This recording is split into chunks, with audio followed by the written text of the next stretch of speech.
O'zbekiston vaqti bilan dasturi davom etadi. Jadid bobomiz Mahmud Xo'ja Behbudiy teatr bu ibratxonadir deb bejizga aytmaganlar. Teatr bu millat xotirasi, ma'naviyat maktabidir.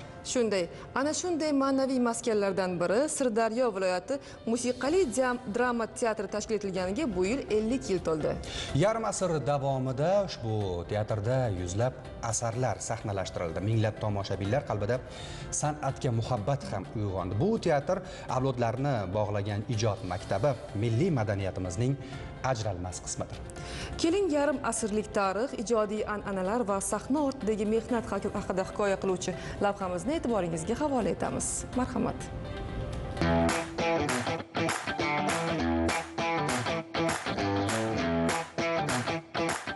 Yil bu faqat sana emas, bu minglab obrazlar, yuzlab sahnalar va tomoshabinlar olqishlari bilan o'tayotgan umr demakdir. Sirdaryo viloyati musiqali drama teatri 50 yillik ijod yo'li. Mazkur teatr maskani 1975-yildan o'z faoliyatini boshlagan. Ilk sahnalashtirilgan Uzayr Hojibekovning Arshi Malolon musiqali komediyasi 1975-yil 26-sentyabr kuni sahna yuzini ko'rdi.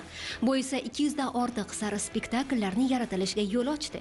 50 yil mobaynida bu dargohda ne betakror asarlar yaratildi. Qancha iste'dodli aktyorlar, sahna yulduzlari kamol topdi. Bu sahnada xalqimiz sevgan ulug' san'atkorlar, hozirda ularning shogirdlari teatr sahnasida xalqimiz uchun xizmat ko'rsatmoqda.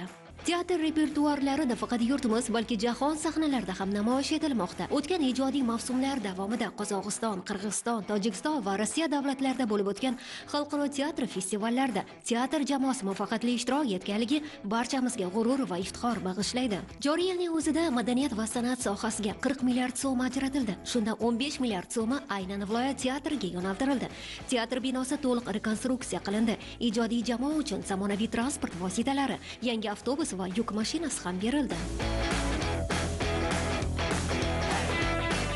Mana shu yillar davomida Sirdaryo viloyat musiqali drama teatri juda ham ko'plab yutuqlarni qo'lga kiritdi.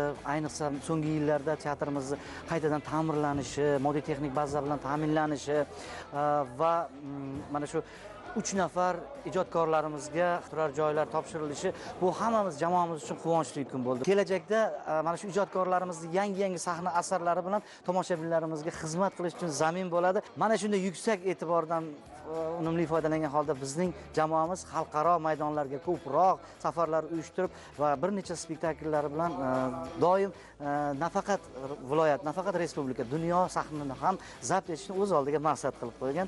Bugun bu sahnada nafaqat spektakllar, balki butun bir tarix jonlanmoqda. Sirdaryo viloyati musiqali drama